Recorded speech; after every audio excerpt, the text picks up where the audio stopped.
నమస్కారం SDV news కి స్వాగతం. ముందుగా ఈనాటి ముఖ్య అంశాలు. ఏపీలో భూముల సర్వే రాళ్లపై మాజీ సీఎం వైఎస్ జగన్ బొమ్మ పేరు తొలగించేందుకు ఆమోదం తెలిపిన కేబినెట్. ఏపీ హోంమంత్రి వంగలపూడి అనితను కలిసిన వైఎస్ వివేక కుమార్తె సునీత. ఎడతెరిపి లేకుండా కురుస్తున్న వర్షాలకు శ్రీశైలం నాగార్జున సాగర్ పులిచింతల ప్రాజెక్టుల గేట్లు ఎత్తివేత, ప్రకాశం బ్యారేజీకి భారీగా చేరుతున్న వరద నీరు. వైసీపీ అధినేత జగన్ సీఎం స్థాయి భద్రత అడగడంపై విమర్శలు గుప్పించిన టీడీపీ రాష్ట్ర అధికార ప్రతినిధి నాగుల్ మీరా.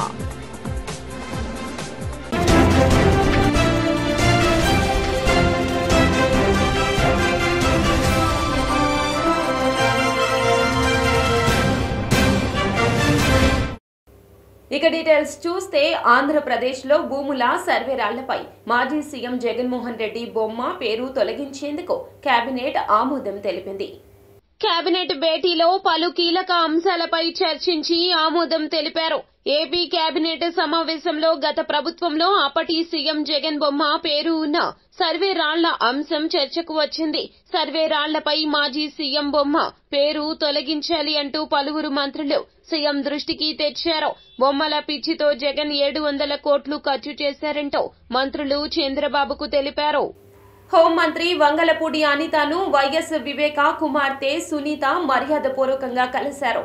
తన తండ్రి హత్య కేసులో జరిగిన అన్యాయాన్ని ఆమె మంత్రికి వివరించారు.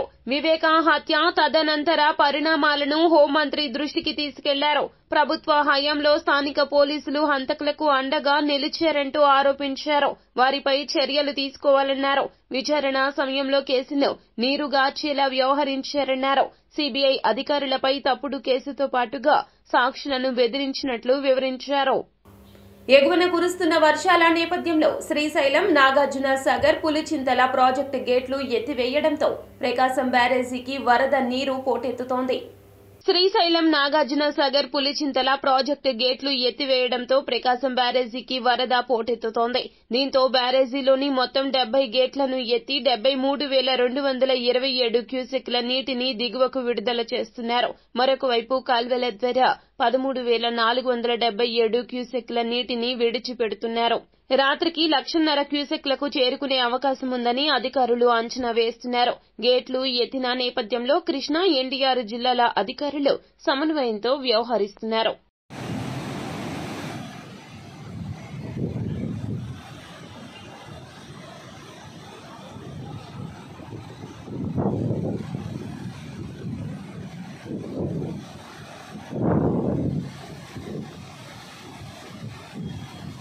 మాజీ సీఎం జగన్మోహన్ రెడ్డి సీఎం స్థాయి భద్రత అడగడంపై టీడీపీ రాష్ట్ర అధికార ప్రతినిధి నాగుల్ మీరా విమర్శలు గుప్పించారు. ముఖ్యమంత్రి స్థాయి భద్రత అడగడంతో జగన్ పిచ్చి పరాకాష్ఠకు వెళ్లిపోయిందన్నారు. విజయవాడ గురునానక్ కాలనీలోని ఎన్టీఆర్ భవన్ లో మీడియాతో మాట్లాడిన ఆయన దేశంలోనే అభద్రతా భావంతో ఉన్న వ్యక్తి జగన్ అన్నారు. ప్రజాస్వామ్యం భద్రత గురించి మాట్లాడే నైతిక హక్కు జగన్ కోల్పోయారన్నారు. ఇంకా సీఎం అనే మత్తులోనే జగన్ ఉన్నారని, ప్రతిపక్ష హోదా దక్కని తన స్థాయి గుర్తించాలంటూ హితవు పలికారు. జెడ్+ అనేది కేంద్ర ప్రభుత్వం ఇచ్చేటువంటి సెక్యూరిటీ. ఎవరికి ఏ సెక్యూరిటీ ఇవ్వాలనేది ఆంధ్రప్రదేశ్ ఇంటెలిజెన్స్ ఉంటుంది, సెంట్రల్ ఐబీ ఉంటుంది. వీళ్ళు మానిటరింగ్ చేస్తారు. పర్యవేక్షణలో ఎవరికి ఏ సెక్యూరిటీ ఇవ్వాలనేది దీనికి కమిటీ ఉంటుంది. ఆ కమిటీ రెఫర్ చేసినటువంటి నేపథ్యంలో వారికి ఉన్న థ్రెట్ని బట్టి, అంటే నువ్వు గులకరాయి కోడికత్తి డ్రామాలాడితేనే జెడ్+ ఇచ్చేస్తారా? జెడ్+ ఈ దేశంలో ఎంతమందికి ఉంది? జెడ్+ కేటగిరీ చంద్రబాబు నాయుడు గారు ఎవరిచ్చారు?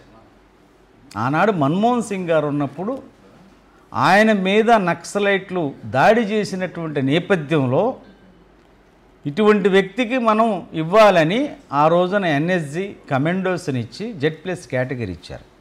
వాస్తవం చెప్పాలంటే ముఖ్యమంత్రి కంటే భద్రత జెడ్+ది ఎక్కువ. నేను అడుగుతున్న జగన్ రెడ్డి, నీకు ఇవాళ జెడ్+ అడుగుతున్నావు కదా, జెడ్+ ఉన్న చంద్రబాబు నాయుడు గారికి నువ్వు ఇవ్వవలసినటువంటి గౌరవం ఇచ్చావా? మీ నాన్న ముఖ్యమంత్రి రాజశేఖర రెడ్డి గారు చేశారు, రోసయ్య గారు చేశారు, కిరణ్ కుమార్ రెడ్డి గారు చేశారు. వాళ్ళ ముగ్గురు ముఖ్యమంత్రుల్లో చంద్రబాబు నాయుడు గారికి Z+ కేటగిరీకి ఇవ్వవలసినటువంటి గౌరవాన్ని ఇచ్చారు. ట్రాఫిక్ ఆపారు. చంద్రబాబు నాయుడు గారు ఏదైనా కార్యక్రమానికి వచ్చినప్పుడు డీసీపీలు, ఏసీపీలు, సిఐలు, ఎస్ఐలు పర్యవేక్షణలో ఆయన కార్యక్రమం జరిగేది. నువ్వు ముఖ్యమంత్రి అయిన తర్వాత, జగన్మోహన్ రెడ్డి ముఖ్యమంత్రి అయిన తర్వాత 2 ఎస్ఐలు పెట్టేటటువంటి పరిస్థితి, ట్రాఫిక్ ఆపనటువంటి పరిస్థితి, 14 ఏళ్ళు ముఖ్యమంత్రి చేసిన వ్యక్తికి ఎలా గౌరవం ఇవ్వాలో నీకు తెలియదు. కానీ చంద్రబాబు నాయుడు గారికి ఇలువలు తెలిసిన వ్యక్తి కాబట్టి నువ్వు ఇవాళ 11 మంది ఎమ్మెల్యేలున్నా, నీకు ప్రతిపక్ష హోదా లేకపోయినా నీ కారు అసెంబ్లీకి అలౌ చేయమన్నాడు. లోపల ఎమ్మెల్యేలు ప్రమాణం చేసే నేపథ్యంలో ఆల్ఫాబెట్ ప్రకారం నువ్వు ఒక ఎమ్మెల్యేగా ప్రమాణ స్వీకారం చేయవలసి ఉన్నప్పటికీ మంత్రులు ప్రమాణ స్వీకారం చేసిన తర్వాత ఆ అవకాశం నీకు ఇవ్వటం జరిగింది. ఈరోజు అసలు నువ్వు ఒక ప్రతిపక్ష నాయకుడివి కాదు, నీకేమి థ్రెట్ లేదు. ఒకవేళ థ్రెట్ ఉంటే నీ పార్టీ వాళ్ళతో నీకు థ్రెట్ ఉంటుందేమో, కానీ ఈ ప్రజాస్వామ్యంలో ప్రజలు నిన్ను తిరస్కరించారు. నువ్వు గమనించవలసింది ఏంటంటే, తెలుగుదేశం పార్టీకి నువ్వు మాకేమి శత్రువు కాదు, రాజకీయ ప్రత్యర్థివి మాత్రమే. రాజకీయ ప్రత్యర్థివి కాబట్టి మేము నిన్ను చిత్తు తల్లి పాలు అమృతం లాంటిదని, వైరల్ ఇన్ఫెక్షన్లు, పేగు సంబంధిత రోగాలు నియంత్రించే శక్తి తల్లి పాలకు ఉంటుందని Vijayawada rainbow clinical director doctor Ram Prasad వెల్లడించారు. విజయవాడ కరెన్సీ నగర్లోని రెయిన్బో చిల్డ్రన్స్ హాస్పిటల్లో అంతర్జాతీయ తల్లిపాల వారోత్సవాలు ఘనంగా నిర్వహించారు. ఈ సందర్భంగా తల్లిపాలను దానం చేసిన మాతృమూర్తులను సత్కరించారు. ఈ సందర్భంగా డాక్టర్ రామ్ ప్రసాద్ మాట్లాడుతూ, తల్లిపాలను సేకరించి అవసరమైన బిడ్డలకు అందజేసేందుకు త్వరలోనే మిల్క్ బ్యాంక్ ను అందుబాటులోకి తీసుకురానున్నట్లు చెప్పారు. 4 రోజుల పాటు తల్లిపాలను నిల్వ ఉంచవచ్చన్నారు. తల్లిపాలు తాగిన పిల్లలకు కృత్రిమ పాలు తాగిన పిల్లల ఎదుగుదలలో ఎంతో మార్పు ఉంటుందన్నారు.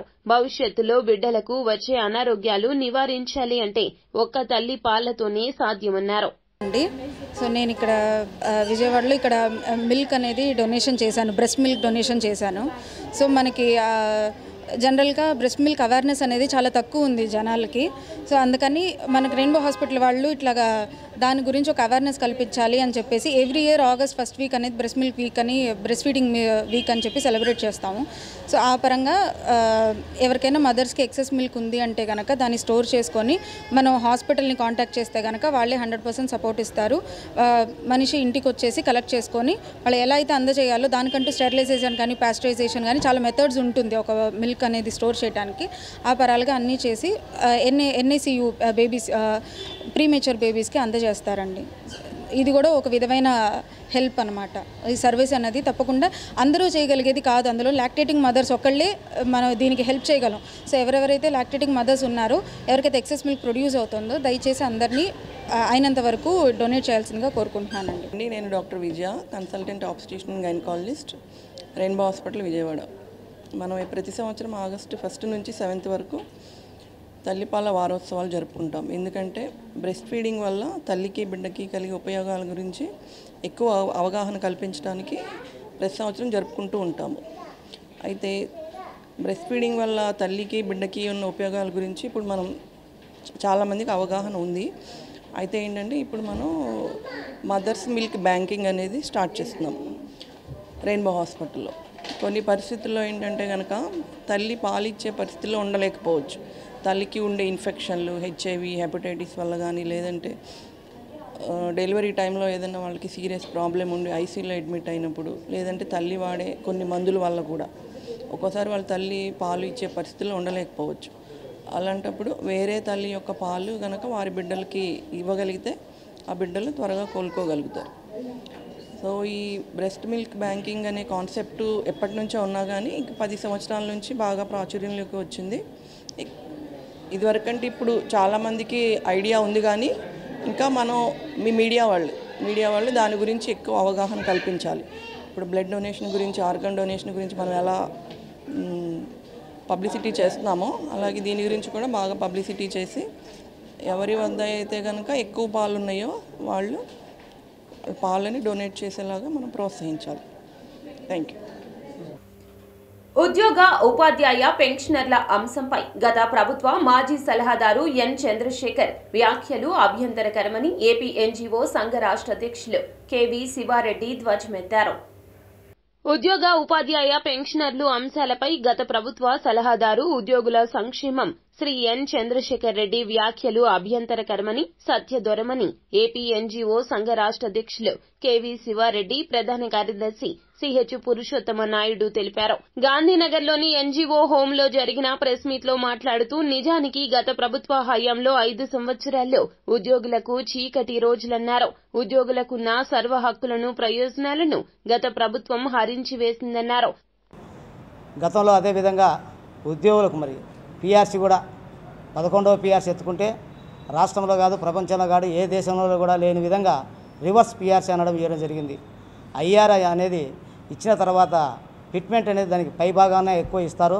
అటువంటిది ఇచ్చిన ఐఆర్లో నుంచి 27 నుంచి 23 వరకు 4% తగ్గించడం జరిగింది. దాంతో పోకుండా హెచ్ఆర్ఎల్ కూడా తగ్గడం జరిగింది. గతంలో కూడా హెచ్ఆర్ఎల్ ఇప్పుడు తగ్గించింది లేదు ఏ ప్రభుత్వంలో కానీ ఏ ముఖ్యమంత్రి కానీ. ఈ ముఖ్యమంత్రి గారు గత ముఖ్యమంత్రి గారు హెచ్ఆర్ఎల్ తగ్గించడం పీఆర్సీ తగ్గించడం అదేవిధంగా మా ఉద్యోగస్తులు జీపీఎఫ్లో కానీ ఏబీజేలో కానీ మేము లోన్లు పెట్టుకుంటే తాత్కాలికంగా ఎమర్జెన్సీగా మాకు అవసరాల కోసం దాపెట్టుకున్న డబ్బులను ప్రభుత్వమే వాడుకునేది. ఈ పొద్దు లోన్ పెట్టుకుంటే 2-3 రోజుల్లో గత ప్రభుత్వంలో చంద్రబాబు హయాంలో కానీ వచ్చేటి. గత ప్రభుత్వం పోయిన ప్రభుత్వంలో సంవత్సరాల తరబడి మా డబ్బులు ఇవ్వకుండా మా అకౌంట్ నుంచి డెబిట్ చేసుకోవడం కూడా జరిగింది. క్రెడిట్ టు డెబిట్ అనేది జమ అయినట్టు చూపించడము లక్షలు ఒకరి దగ్గర నుంచి రివర్స్ తీసుకోవడం జరిగింది. ఏందయ్యా అదంటే టెక్నికల్ ప్రాబ్లం, మీ డబ్బులు యాడికి పోలేని సంవత్సరం తర్వాత మా అకౌంట్లో వాడడం జరిగింది. అదే అకౌంట్లో మాకుండింటే మేము పెట్టుకునే పెళ్లిళ్ళకో లోన్లకో ఇండ్లకో ఖర్చులకో వైద్యం కోసం మా ఉద్యోగులకు ఎంటముడే అందేది. లేక కొంతమంది పెళ్ళిళ్ళు కూడా పోస్ట్పోన్ చేసిన కాలాలు గత ప్రభుత్వంలో జరగడం జరిగింది. మరి ఈ ప్రభుత్వంలో వస్తానే 1-2 నెలలకు మరి గత ప్రభుత్వంలో ఏ రోజు కూడా 1వ తేదీ జీతాలు కానీ పెన్షన్లు కానీ గత 5 సంవత్సరాలలో తీసుకొని పరిస్థితి. ఎప్పుడు 15వ తేదీ 16వ తేదీ పెన్షన్స్ కానీ మా వాళ్ళు తీసుకొని నాకు జీతం రాలే నీకు పెన్షన్ పడిందని ఒకరొకరు ఫోన్లు చేసుకొని అడుక్కునే పరిస్థితి కలిగింది. ఇప్పుడు ఈ ప్రభుత్వంలో మరి అటువంటిది లేకుండా మార్పు అనేది మరి ఖచ్చితంగా 1వ తేదీ పోయిన నెల కానీ ఈ నెలలు కానీ 1వ తేదీ 2వ తేదీలోనే ఉద్యోగులకు ఉపాధ్యాయులకు పెన్షన్స్ అందరికీ కూడా జీతాలు వేయడం జరిగింది. అదేవిధంగా సామాజిక పెన్షన్లకు కూడా 1వ తేదీ జీతాలు వేయడం కూడా జరిగింది. మరి గత ప్రభుత్వానికి ఈ ప్రభుత్వాన్ని పోల్చుకుంటే మార్పు అనేది కంపల్సరీగా కనిపిస్తుంది. ఉద్యోగులు కూడా నమ్మకం కలుగుతుంది. గత ప్రభుత్వంలో ఎంత డబ్బులు అప్పులు ఉన్నాయా తేల్చండి అని ఫైనాన్స్ అధికారులు కానీ ప్రభుత్వం అధికారులు కానీ ఫైనాన్స్ మినిస్టర్ అడిగితే చెప్తామని మాకు ఎంత డబ్బులు రావాలో మాకే మతికిలేని పరిస్థితుల్లో ఉన్నాం. మేము ఎంత డిఎల్ రావాలో చెప్పండి అంటే ఒకరోజు కూడా శ్వేతపత్రం కానీ మాకు ఇంత డబ్బులు ఇవ్వాలని ఏ రోజు చెప్పిన పాపం లేదు. ఈ ప్రభుత్వం వస్తానే దాదాపు 21,900 కోట్లు ఉద్యోగులకు రావాలని చెప్తాను. దానికన్నా మాకు ఇంకా ఎక్కువ రావాలని అనిపిస్తుంది. ఎందుకంటే ఈ ప్రభుత్వం కూడా ఇంకా పూర్తి అంచనా వేయలేదనుకుంటున్నాం. దాదాపు మాకు 35,000 కోట్ల పైదాకా ఉద్యోగులకు ఉపాధ్యాయులకు రావాల్సి వస్తుంది. ఉదాహరణ గత ప్రభుత్వం నుంచి దాదాపు 2018 నుంచి డిఆర్ఎస్ ఇప్పటి వరకు ఒక్క డిఆర్ఎస్ కూడా రాలే. దాదాపు 212 నెలల డిఆర్ఎస్ మాకు రావాలి. దాంట్లో దాదాపు కరోనాతో సెంట్రల్ గవర్నమెంట్ 3 డిఏలకు అరియర్స్ తీసేస్తే మన ప్రభుత్వం కూడా తీసేస్తే 54 డిఏలు పోతే 158 డిఏలు మాకు రావాల్సిన పరిస్థితి ఉంటుంది. అంటే గత రాత్రి నుంచి వర్షం కురుస్తున్న నేపథ్యంలో విజయవాడ సొరంగం ప్రాంతంలో కొండ చర్యలు విరిగి పడుతున్నాయి. రిటైనింగ్ వాల్స్ లేకపోవడంతో ఇళ్లపై కొండ చర్యలు విరిగి పడుతూ ఉండడంతో కొండ ప్రాంత వాసులు బలవంతంగా ప్రజలు ప్రాణాలు అరచేతిలో పెట్టుకుని భయంగా జీవనం సాగిస్తున్నారు. ప్రభుత్వం తమను ఆదుకోవాలని కోరుతున్నారు.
వార్తలు ముగించే ముందు ముఖ్య అంశాలు మరోసారి.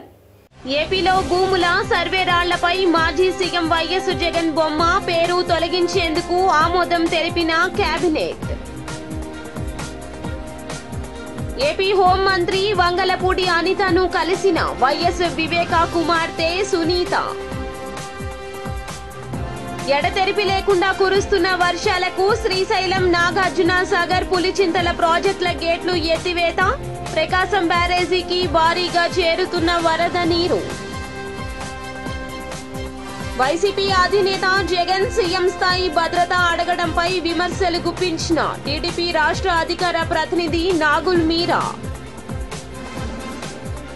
ఎస్డీవీ న్యూస్ సమాప్తం. నమస్కారం.